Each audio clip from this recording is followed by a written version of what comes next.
राधे राधे भक्तों। देखिए, कल हमने सुना था कि भगवान की कृपा से किस प्रकार जो भगत जी थे उनका कष्ट टल गया और बड़ा भारी जो संकट उनके जीवन में था उससे भगवान ने उनकी रक्षा कर ली।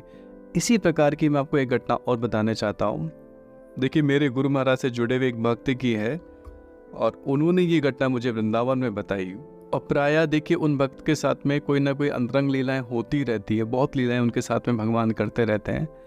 तो उन्होंने ये घटना बताई कि देखिए, मेरा जीवन का लक्ष्य, मैं उनको अच्छी तरह जानता हूँ, उनके जीवन में भगवान ही सर्वोपरि है। हर इंसान के जीवन में कोई ना कोई उद्देश्य होता है, कोई लक्ष्य होता है। कोई काम को महत्व ज़्यादा देता है, कोई अपने कर्म को महत्व देता है, कोई अपने जीवन में लक्ष्य रहता है कि मैं अपने परिवार को ठीक करूं, मैं मकान बनाऊं, गाड़ी बनाऊं, एक ऊंचा पद प्राप्त करूं, बिजनेस को, एम्पायर को खड़ा करूं, एक्सपेंड करना है। हर इंसान के जीवन में, हर जातक के जीवन में कोई ना कोई लक्ष्य रहता है, लेकिन उनके जीवन का लक्ष्य है भगवान की सेवा। वो अपना जीवन भगवान को दे चुकी हैं और भगवान की सेवा में रहती हैं। अब उनके जीवन में प्रारब्ध के अनुसार, देखिए, प्रारब्ध में लिखा है भोग है तो भोगना पड़ जाता है। कर्मों की गति होती है, क्योंकि कर्म भी 3 प्रकार के होते हैं। क्रियमान कर्म होते हैं, एक प्रारब्ध होता है, एक संचित होता है। जो कर्म हमारे प्रारब्ध में आ जाता है वो भुगतना पड़ता है, वो हमें कष्ट देके रहता है। लेकिन यहाँ पर भगवान की कृपा हो तो वो प्रारब्ध भी कट जाता है। ऐसा हमने कल वाली घटना में सुना और मैं आज आपको ये घटना प्रत्यक्ष रूप से, अभी बहुत थोड़े समय पहले की ही घटना है, जब उन्होंने मुझे बताई थी घटना। उन्होंने कहा कि देखिए, मेरे जीवन में कोई ऐसा हो सकता है कष्ट होगा जो मेरे लाइफ के अंदर आया और मुझे गठिया की समस्या डॉक्टर ने बताई कि आपके ऑर्थराइटिस हो गया है। और ऑर्थराइटिस में क्या होता है कि जॉइंट्स में पेन होता है। शरीर में बहुत सारे जॉइंट्स होते हैं ना, हर घुटने का जॉइंट्स है, हाथ के भी कितने सारे जॉइंट्स हैं, अंगुलियों के जॉइंट्स हैं, तो हर जॉइंट में पेन होता है। और प्रायः सबसे बड़ी दिक्कत क्या आती है कि शरीर का जो पूरा वेट है वो हमारे घुटनों के ऊपर, हमारे एड़ियों पर आता है, तो वहाँ तकलीफ बहुत ज़्यादा बढ़ जाती है। क्योंकि घुटने में क्या होता है, घुटने सिकुड़ते जाते हैं। सर्दियों में तो ये प्रॉब्लम बहुत ज़्यादा बढ़ जाती है कि आपका घुटना बेंड नहीं हो पाता है, मतलब स्ट्रेट नहीं हो पाता है, वो प्रॉपरली काम नहीं कर पाते हैं। दर्द की वजह से चलना फिरना सब मुश्किल हो जाता है। तो देखिए, उनकी कंडीशन भी ऐसी हो चुकी थी और उनकी कंडीशन ऐसी हो गई कि वो उठना बैठना भी उनका मुश्किल होता जा रहा था।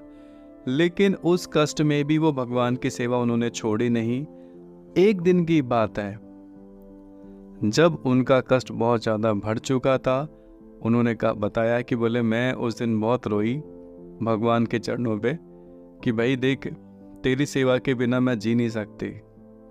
तुझे अगर सेवा नहीं करवानी है तो अलग बात है, बाकी मैं तेरी सेवा के बिना मेरा जीवन नहीं है।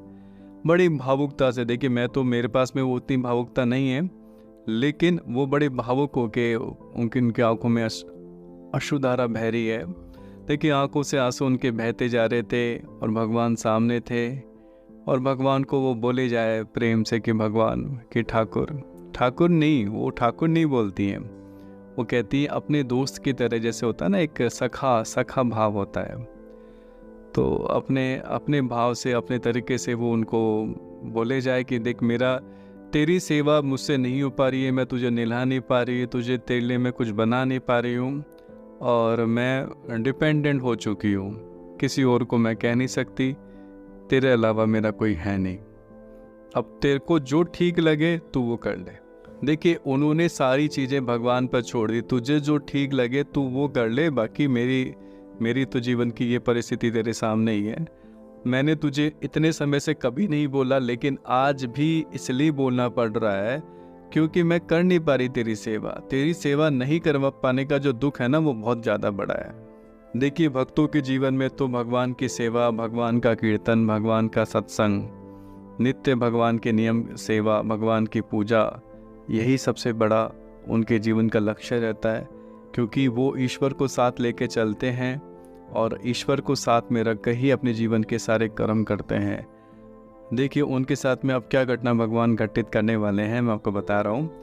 रात्रि का समय था जब वो सो गई थी और सोते समय नींदों में ही भगवान उनके सामने आते हैं और भगवान उनको ऐसा लगा कि उन्होंने सपने में क्या देखा कि मैं स्ट्रक्चर होता है ना, हॉस्पिटल में स्ट्रक्चर होता है, स्ट्रक्चर पे लेटी हुई हूँ और सामने कन्हैया है, भगवान श्री कृष्ण है, और उन्होंने सफ़ेद कोट पहना हुआ है डॉक्टर वाला, और गले में जो डॉक्टर चेक करता है ना, क्या बोलते हैं उसको, स्कोप होता है, वो गले में लटका रखा है। और मुझे कह रहे हैं, अरे तू चिंता क्यों करती है, मैं तुझे ठीक करने के लिए आ गया हूँ ना, मैं डॉक्टर हूँ, मैं तुझे ठीक करने के लिए आ गया हूँ, अरे तू परेशान मत हो, मैं तुझे ठीक करने के लिए आ गया हूँ। भगवान कह रहे हैं उनको, स्वप्न में कह रहे हैं, मैं तुझे ठीक करने के लिए आ गया हूँ। और भगवान है ना, उस स्ट्रक्चर को है ना, ऐसे कोई धक्का देते हैं ना, पीछे से पुश करते हैं अपन, कभी स्ट्रक्चर कभी को लेके आप चले हो तो आप देखो कि आमने सामने से पकड़ते हैं, दो जने उधर से एक जना उधर से पकड़ता है, एक जना इधर से, लेकिन यहाँ तो भगवान ही अकेले ही पकड़ रखे हैं और भगवान उनको लेते जा रहे हैं आगे। मतलब बहुत एक बड़ी सी बालकनी टाइप में है और वहाँ स्ट्रक्चर हॉस्पिटल है, वो हॉस्पिटल के अंदर भगवान लेके जा रहे हैं और भगवान कह रहे हैं कि भाई मैं तुझे ठीक, तेरा इलाज करने के लिए आया हूँ। भगवान कॉन्फिडेंस से कह रहे हैं कि भाई मैं तुझे ठीक करके जा रहा हूँ। वो कह रहे हैं कि वो भगत जो है वो कह रहे हैं कि भाई मुझे कहाँ लेके जा रहा है तू, मुझे बता, मुझे कहाँ लेके जा रहा है।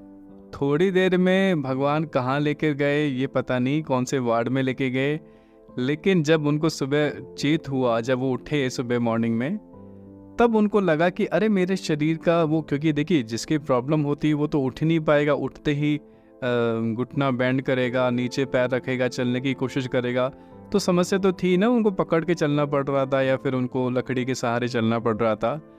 तो वो उनको दर्द, एकदम से उन्होंने देखा कि मेरा दर्द ही नहीं है और शरीर में, और वो कंफर्टेबली चलने लगी।